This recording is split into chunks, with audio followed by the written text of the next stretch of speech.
कल्पना कीजिए कि आप जीवित हैं, सांस ले रहे हैं, लेकिन दुनिया की नजरों में आपका अस्तित्व ही खत्म कर दिया गया हो। ऐसे ही झकझोर देने वाली खबर आई है जहां रिश्तों का कत्ल कर एक जीवित इंसान को सरकारी फाइलों में मृत घोषित कर दिया गया। अपनी ही पत्नी ने उनके नाम का डेथ सर्टिफिकेट बनवाकर घर से भी बेदखल कर दिया है। पीड़ित पिछले 2 साल से दर दर की ठोकरें खा रहे हैं, सिर्फ ये साबित करने के लिए कि मैं अभी जिंदा हूँ।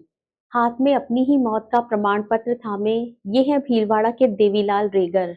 इनके चेहरे की झुर्रियां और आंखों की नमी उस गहरे जख्म की गवाह है जो किसी दुश्मन ने नहीं बल्कि उनकी पत्नी ने ही दिए हैं। जिस पत्नी के साथ 7 फेरे लिए थे, उसी ने लालच की आग में जलकर देवीलाल को कागजों पर जिंदा लाश बना दिया। साजिश ऐसी रची गई जिसकी कोई कल्पना भी नहीं कर सकता। फर्जी तरीके से मृत्यु प्रमाण पत्र बनवाया गया, बैंक खाते से सारे पैसे निकाल लिए, यही नहीं सारी प्रॉपर्टी भी अपने नाम करवा ली। जिस शख्स ने उम्र भर परिवार के लिए पसीना बहाया, उसे एक ही झटके में बेगाना कर सड़क पर छोड़ दिया गया।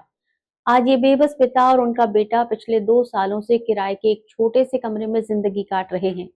बेटा मानसिक तनाव के उस दौर से गुजर रहा है जहां उसे समझ नहीं आ रहा कि वो कानून से लड़े या अपनी ही मां की इस बेरहमी पर रोए। सुभाष नगर थाने में मामला दर्ज तो हुआ, लेकिन 7 महीने बीत जाने के बाद भी पुलिस की फाइलों में कोई हलचल नहीं है। ये दर्द 1976 के लाल बिहारी मृतक की याद दिलाता है, जिन्होंने खुद को जिंदा साबित करने के लिए 18 साल तक संघर्ष किया था। देवीलाल की सिस्कियां आज भीलवाड़ा के प्रशासन से पूछ रही हैं कि आखिर एक जीते जागते इंसान को अपनी सांसों का सबूत देने के लिए और कितनी ठोकरें खानी होंगी।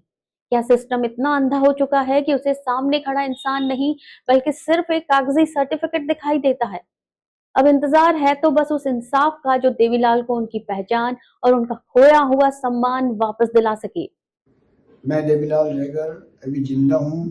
मेरी पत्नी और अन्य लोगों ने मिलकर मेरा मृत्यु प्रमाण पत्र बना लिया, मेरे खाते से पैसे निकलवा लिए और जमीन हड़प ली और सभी जगह दबदबा बना के बैठे हैं। और मैं 7-8 महीने से थाने के और कोर्ट के चक्कर काट रहा हूँ और आज दिन तक कोई सुनवाई नहीं की जा रही।